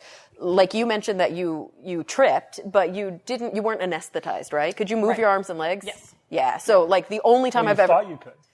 Yeah, well, you said you thought I was moving. You said you recorded yourself. Yeah, you have a video. Yeah, I do. I did. There's a lot of pictures of me like barely in the picture, going like Taylor Swift is great. Like, because you're supposed to listen to upbeat music, so I listen to Taylor Swift, old Taylor Swift. Anyway, I've read about this quite a bit too, but I didn't know that people feel anything. Like I know with the microdosing of LSD. That's not a microdose that she took. So why are they not microdosing then? What's the difference? Because it may not have a therapeutic effect. Oh, it does, okay. I think some of the pseudoscience comes in with and I don't want to call microdosing pseudoscience. I don't think we know enough about it yet. But if a dose is so low that it doesn't affect you behaviorally, it may or may not be doing something neurologically that has an outcome. Because the goal here, right, with a lot of these are subjective measures, right? When we talk about psychological or neurological conditions, even something as intense as migraine headache, it's still a subjective measure. On a scale of 1 to 10, how do you feel? And so if somebody takes a drug and they say, I don't feel any differently, it's a little bit hard to know whether or not the drug is working. Right. You have to do these more objective outcome measures. How many headache days do you have a month, blah, blah, blah. Same thing with depression, right? You can take a drug and I don't know if this is helping or not. And sometimes you have to take a long time to say, oh, I haven't had a depressive episode since I started this drug. Or, oh, I'm feeling a little bit too numb, or whatever. And you work with your psychiatrist to get that dosage where it needs to be. That sounds scary. Like, I would not want to be, hallucinating and all that. Well, here's the thing, right? So all of these drugs have different dosages that have different outcomes, but really, these drugs affect your brain. And when we talk about something that's psychotropic, and that's really how these researchers kind of define these hallucinogens, are they psychotropic? First of all, they have to be. They're just psychoactive, right? They affect not just brain states, because pretty much every drug is going to do something to your brain, but they affect your mental state. You have a subjective experience on it. And that could be euphoria. Very often MDMA induces euphoria. Some other drugs do as well. It could be hallucinations. Very often we have auditory hallucinations before we have visual hallucinations, but we might also have visual hallucinations, especially with drugs like LSD or psilocybin, or even there are drugs that can affect just your sense of oneness with the world. They can affect your kind of spiritual sense. And so those are the types of things that these researchers were interested in looking at. Yeah. So they did something cool, because most drug studies, especially in the sort of illicit or hallucinogenic category, are these really, really controlled laboratory studies where somebody comes in, they give them the drug, they ask them a million questions, they have leads on their head, they put them in a scanner, and they go, oh my God, what's going on with this one person? And then they collect enough of that data, and they have outcomes, and that's really helpful and beneficial, and that's how we know a lot of what we know. We also have mouse models. Give these animals the drug, look at changes in their brain, map their brain. That's how we know what we know. What these researchers did is they said, we want to add a component to that. We're going to take everything the literature has told us about the regions in the brain that light up in a scanner when somebody's on a particular drug, and also down to the molecular level, which receptors are involved with these drugs. So we know there's a bunch of different serotonin receptors. That's a really heavy one. Some dopamine receptors, noradrenaline, these different sort of neurotransmitters that all have these different receptor subtypes that are in different parts of the brain, or involved in different brain circuits. And so they kind of mapped all this out and took all this data about where these drugs act and what they do to the brain. And then they looked at a database, and I'm going to try and remember what it was called, the Arrowwood Center, who had collected written testimonials of hallucinogenic experiences. So not people in a controlled laboratory setting, but just people who had done drugs, who gave these really rich phenomenological testimonials of what it felt like to be on that drug. And they had 6,000 written testimonials, and they did AI analysis of these testimonials. And they said, what are the words that they're using? What are the kind of general themes that they're saying? And then they said, based on the drug they took and what we know about these brain regions, we're going to start to look at the physiology of what's happening in the brain when these very particular experiences are described. And they found 5 factors, and they're pretty interesting. So I want to tell you what they are. So so they did kind of like a really complicated, it's not even a classical factor analysis. I don't fully understand it, because the two researchers, one I think is a neuroscientist and the other is a data scientist. Right. And so they work together on that. can't trust data science. I just don't understand the work that they did. Let me actually tell you who they were. Steve and I did the project. Right. Yeah. So Galen Ballantine is from SUNY Health Sciences, and then Sam Friedman from Harvard. Yeah, one's a psychiatrist and one's a machine learning expert. And so they looked at, they worked together on this, which is really cool. And so what they found in this, more complicated than a typical factor analysis, but in typical factor analysis, you take all these themes or all these words and they load on these different eigenvalues. So you see like all of these are clustering around the same thing. We can pull out that factor. All of these are clustering. So they did a more complicated version of that using AI and machine learning. And so they found that the strongest factor explained the largest portion of variation between the different receptors that they were looking at and the experiential terms, the words. This factor accounted for, a theme of sensory phenomena, including terms like visuals, nausea, sleep, fatigue, mild, like they were talking about sort of the sensory experience. And they found that that was highly related to the 5-H2A receptor, which is one of the receptors that's most commonly cited when we look at hallucinogens, which is a serotonin receptor. Yeah, but they also found three other serotonin receptors, an adrenergic receptor, and then also a couple dopamine receptors. And then their next dominant factor, revealed by their algorithm, which was not already detected and not included in factor one, was a theme centered on positive emotions, including not only terms like friends, love, wonderful, dance, dancing, amazing, magic, happy, but also negative emotions like depression, loss, and crying. So these more emotionally induced themes from the drugs. And they found that those were also heavily loading on the 5-HT2A, but also alpha-2A, and then other receptors. Of course, these are all going to sound redundant because like a bunch of dopamine receptors, a bunch of serotonin receptors, a bunch of norepinephrine receptors. But they were able to specifically point to those receptors. There's a laundry list of them. And then their third was about visual terms. So patterns, colors, seeing, tracers, waves, swirling, breathing, moving, all of these things. If anybody's ever done acid, you know that this is a really big part of it. Along with unpleasant physiological processes, because these sometimes go hand in hand, like nausea, vomiting, discomfort, vertigo. And then they mapped that to the receptors. And then they also found the fourth was somatic intensity. So this is where euphoria and some exteroceptive descriptors, so things that were like sort of outside the body, visuals, whispers, colors.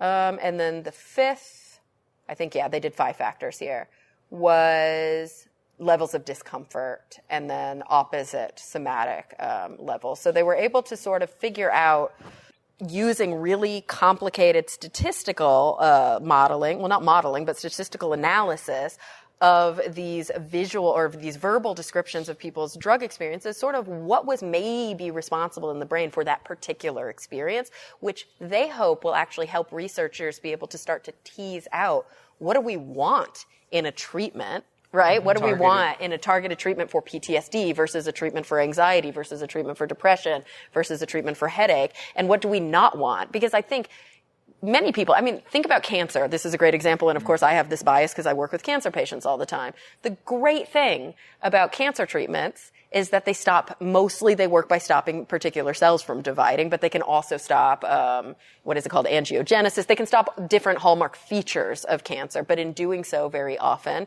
they also target healthy cells, and they can be very, very cytotoxic, and they can make you very sick. And a lot of people who have experimented with drugs have the experience of going, well, it's worth it so long as you can puke really early, or whatever. Like, I really liked it, except that I felt super sick the whole time. Yeah. And so there are these kind of negative consequences. DMT is a really, or like ayahuasca trips in Peru, right? People always talk about just vomiting, like everything they ever ate out. And then they felt awesome.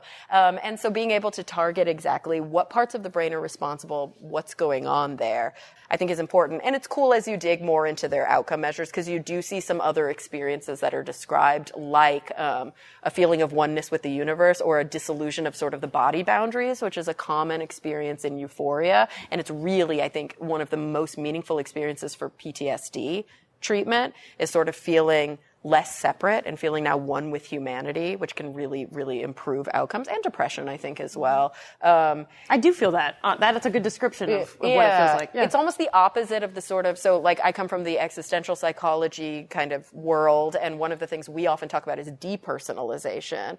It's the experience that often happens during a boundary experience, whether it's a diagnosis of cancer, for example, the death of a loved one, something really shocking that puts you into an existential state. We often talk about the experience of feeling like sort of out of your body and disconnected from yourself. And it can go either way. Sometimes it can make you feel like you're part of something huge. Sometimes it can make you feel very separate and very alone and very small. And so how do we tap into some of these experiences that actually normal life doesn't really induce? Because that's the one thing that I think most anybody who's done a psychedelic can say, nothing in the world feels like that.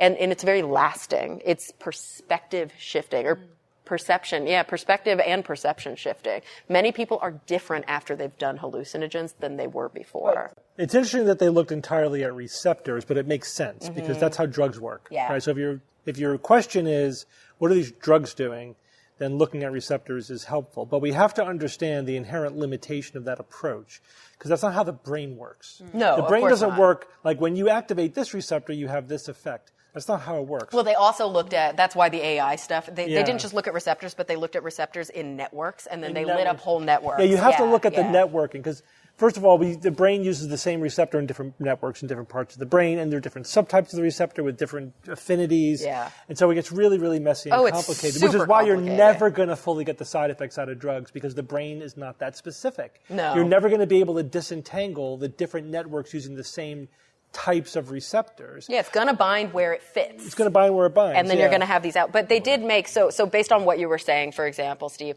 one of the good summaries, so they found, for example, that changes in sensory perception were associated with a serotonin receptor in the visual cortex of the brain, which binds to a molecule that helps regulate mood and memory. They're talking about serotonin there. Feelings of transcendence were connected specifically to these very specific dopamine and opioid receptors in the salience network. So they were able to see sort of not only which receptors are involved, but where in the brain are they involved. And then I think probably next stage research, which would be interesting, is before and after. How dense are those receptors before treatment versus after? Are they upregulating? Are they down-regulating? So that's kind of what you were talking about, Jay. How is the brain changing? And is this something that's actually going to help long-term or hurt long-term? Because we sometimes see that the more you take a drug, the more you need the drug. Right. So because you're down-regulating the receptors. All right, thanks, Kara. Evan, you're going to tell us how we all have plastic in us. Oh, God. Oh, boy. We all have plastic in us. Yep. Our brains are plastic and our blood is plastic. Yeah. And we're going backwards in time. According to the other universe. That's okay, because we have things like Prozac. What else did we talk about? Prozac salad. Prozac salad. And very important. It needs to be in the lettuce. Yep. Well, we've all heard the term, there's iron in our blood. And we've known this forever. But having plastic in your blood, that's kind of a new thing that they've discovered. Yep, I read this on The Guardian, at the Guardian website the other day. You may have read it as well. Microplastics found in human blood for the first time. Okay, we know that they've been in our body. It's been measured in cells among other parts of the body, but the blood specifically on this one. This is new research published in the journal Environment International. And particles are as small as 0.0007 millimeters. I'll throw Bob whatever that is, right? Yeah, and they tested 22, they took samples from 22 people, 17 of them had Who are these people? detected. Like, does it say what the sample? 22 anonymous donors. That just seems like a really low number. It like, does seem like a low. You could look at thousands of blood samples very easily. Half of the samples contain PET plastic. That's the stuff, the bottled water, among other things.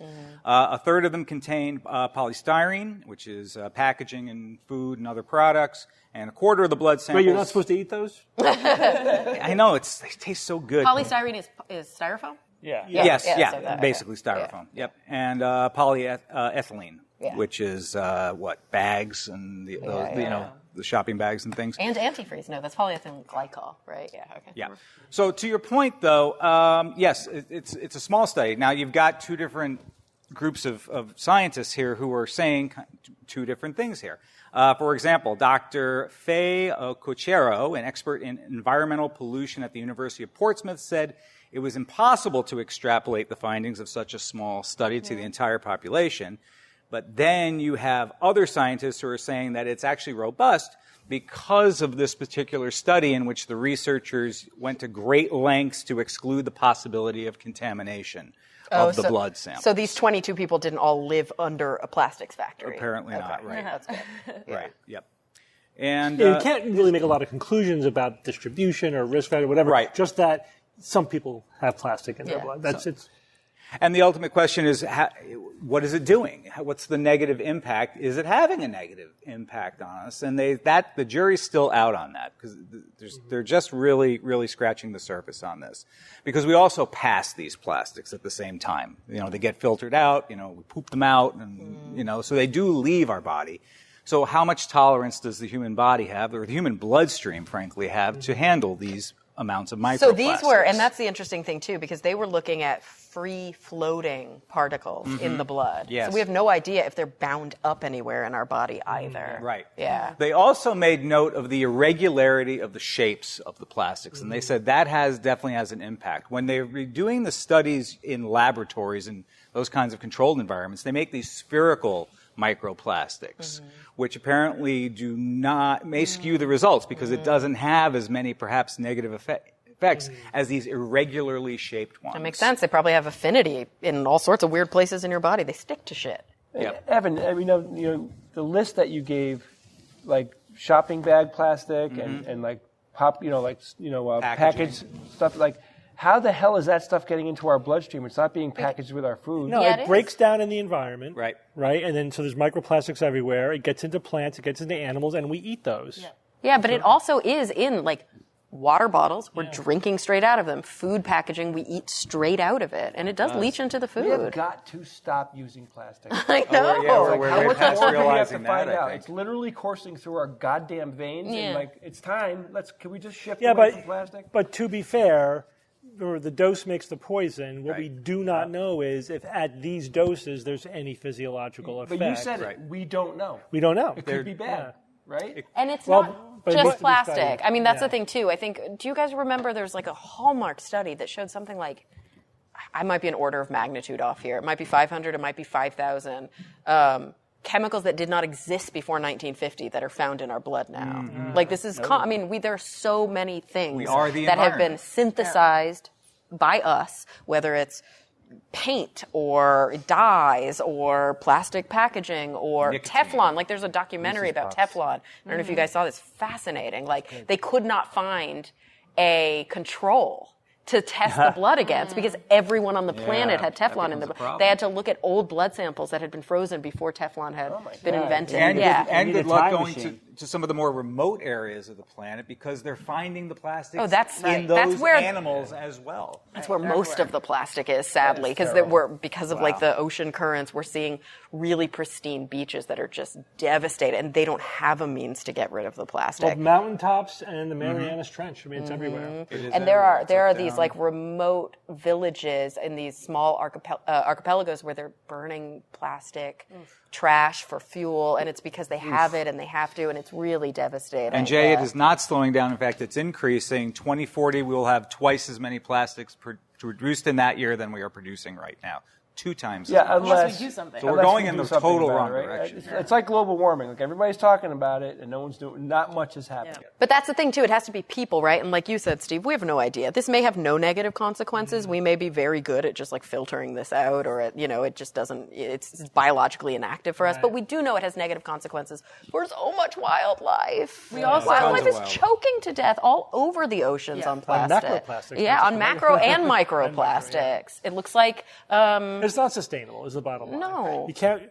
The environment, the Earth cannot absorb this much plastic that we're generating on a regular basis. We do have to figure out a way to make. There are applications which are great. Plastic is a great material for certain things, but we're leaning too heavily on it. Yeah. And we need to figure out alternatives. Like I know there is some bottlers are now using aluminum instead of plastic because it's recyclable and it's box it's water. I safer. mean, it still has plastic on it, but it's much smaller. Yeah. But yeah, I mean, I think if we could just eliminate single-use plastics outside of a medical setting, clearly we need single-use plastics in medicine. But if we could eliminate consumer single-use plastics right there, it would make such a dent. Yeah. So the other podcast I'm a part of, it's called Which Game First? It's a board game podcast. We review board games. And this is actually a topic that does come up in conventions and on panels, and we talk about the environmental impact that these games are having.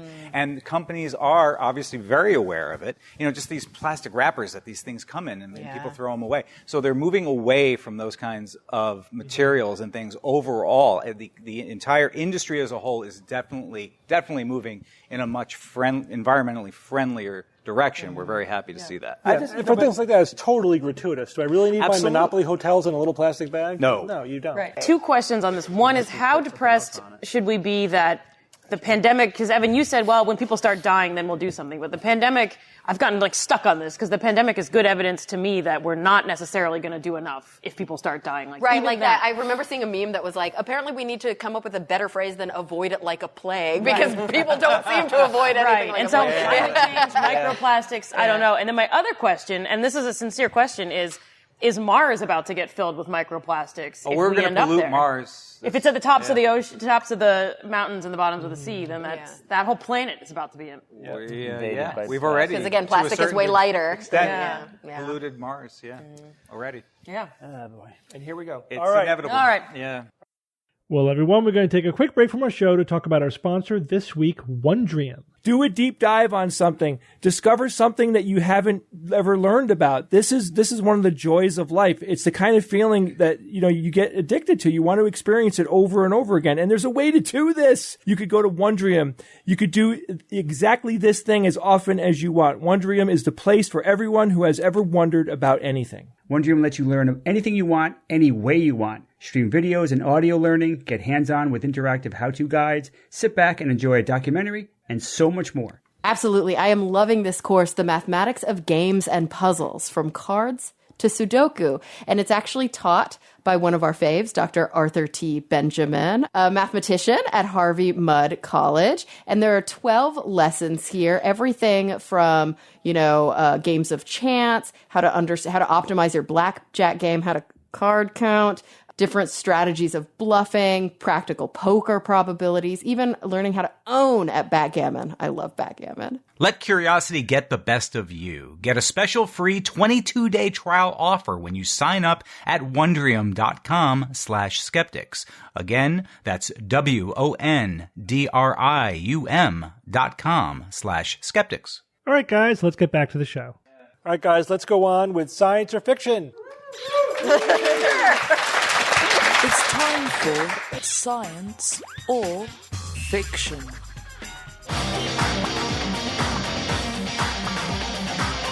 Each week I come up with 3 science news items or facts, 2 real and 1 fake, and I challenge my panelist skeptics to tell me which one is the fake.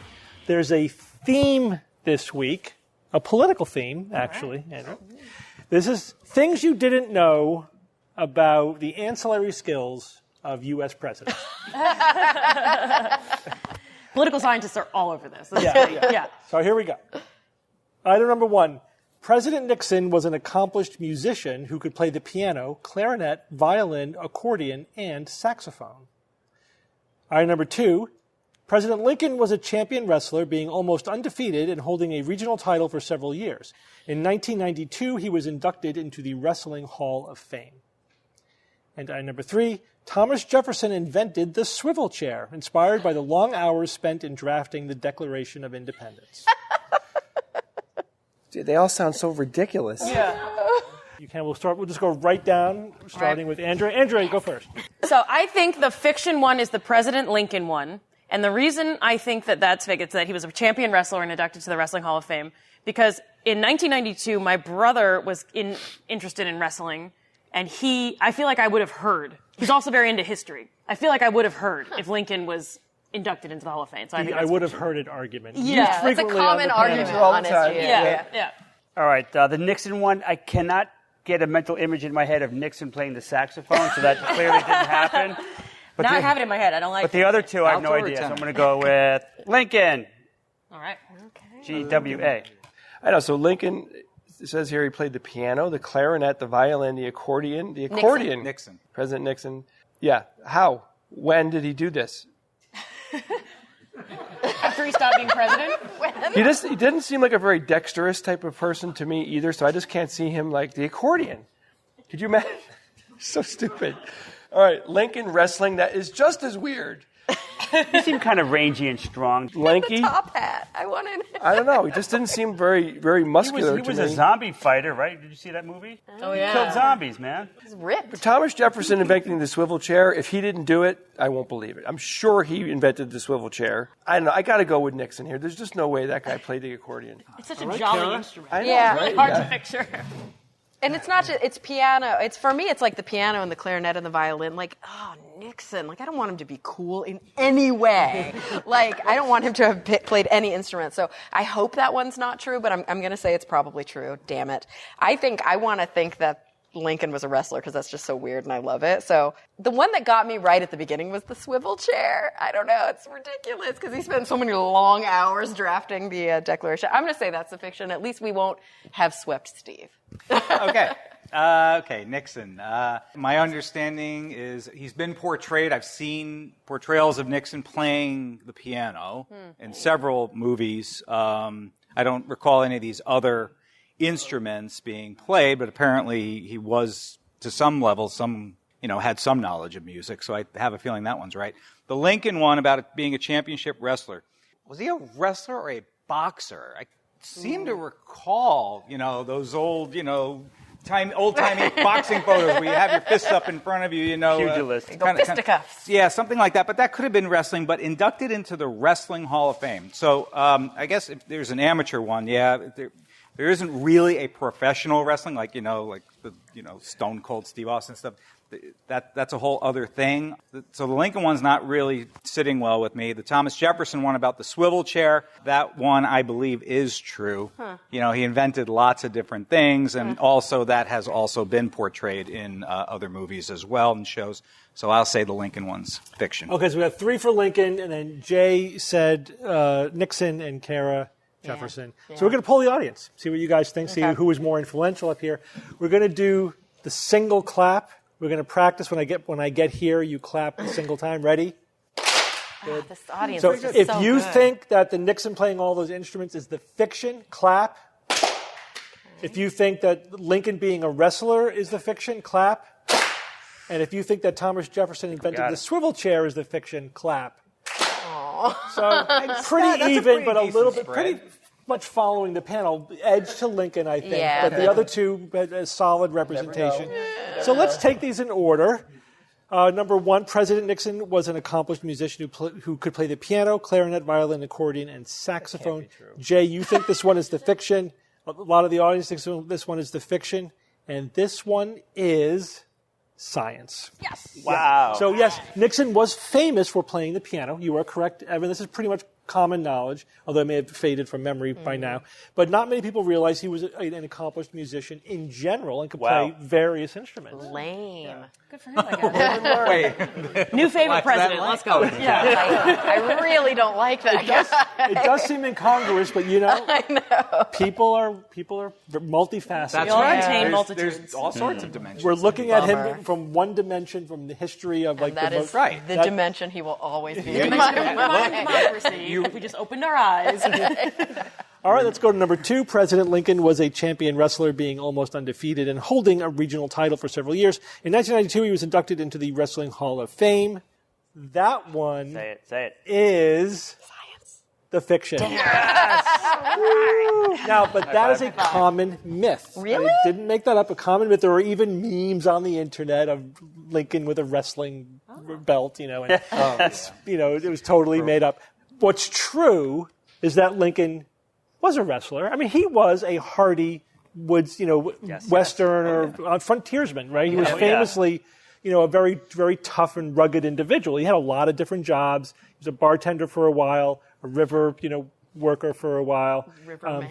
Riverman. Rivers? What did you do? He would take goods down the river, Oh, okay. Yeah, okay. Tom Sawyer kind of. Those skills served him well during the Civil War when he actually personally scouted landing spots for naval ships because he knew the ins and outs of rivers. So, cool. And he was a wrestler, and he did famously wrestle a local champion at one time, but the champion was informal. It was kind of like he was the toughest guy in town, and he sort of challenged Lincoln when he moved to the town. Said, "Yeah, let's see how tough you are." And Lincoln either wrestled him to a stalemate or beat him or whatever. It's not really clear what happened, but he impressed this gang, and they asked him to join him because he was such a good wrestler. But that sort of has been morphed into he was a regional champion. There weren't really any championships happening at that time. There was a whole war. There's no championship. There was no evidence that there was any titles.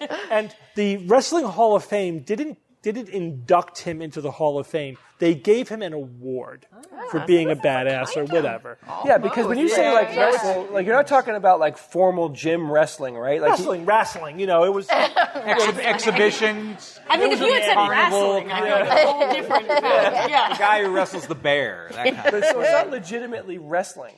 Well, the thing is that when you're saying legitimately wrestling, you're basically implying that there was a league with rules. There was none of that. There's all sorts There was none of that. Wrestling shoes. No, There's all sorts You of didn't weigh in. He just had a fight with some He had a fight with some guy. Yes, that's exactly right. A wrestler is someone who's wrestled today. Yeah.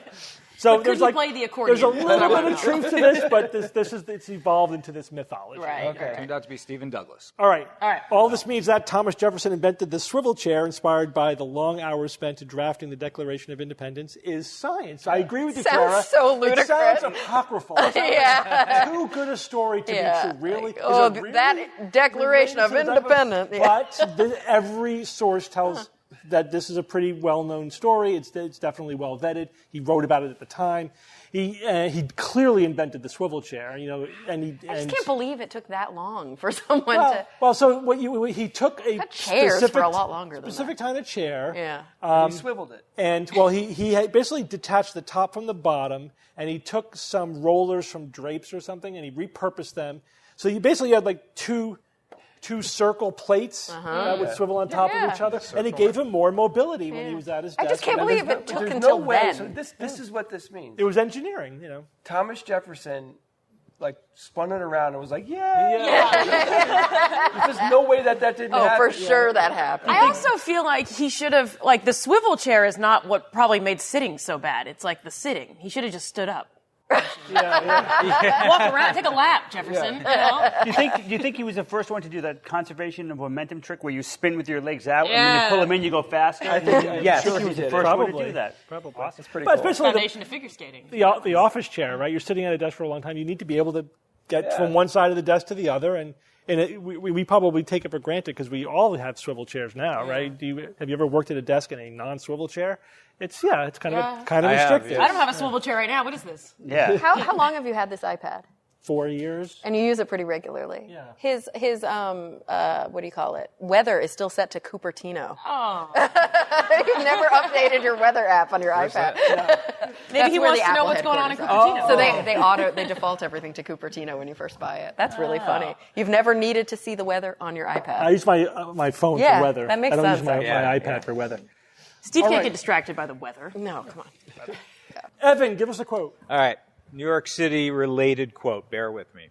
I beg of you, Sir Arthur, do not jump to the conclusion that certain things you see are necessarily supernatural or the work of spirits just because you cannot explain them. Harry Houdini, who wrote that in 1922 to Arthur Conan Doyle, after Doyle visited Houdini at his apartment in New York City to partake in a slate writing session. Nice. Oh, that's a great one. That's one of those stories in history. It's like the author of Sherlock Holmes was a complete woo-woo. Everything. It just doesn't make sense. It doesn't.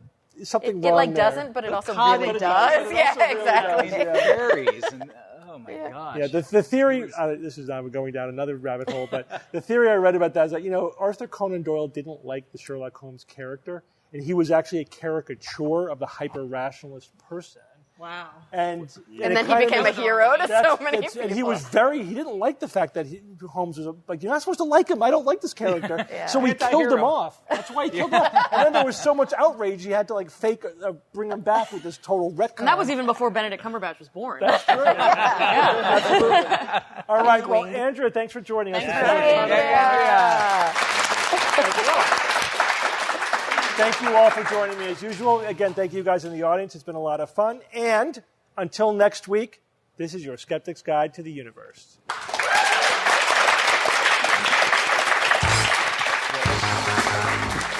Skeptic's Guide to the Universe is produced by SGU Productions, dedicated to promoting science and critical thinking. For more information, visit us at theskepticsguide.org. Send your questions to info@theskepticsguide.org.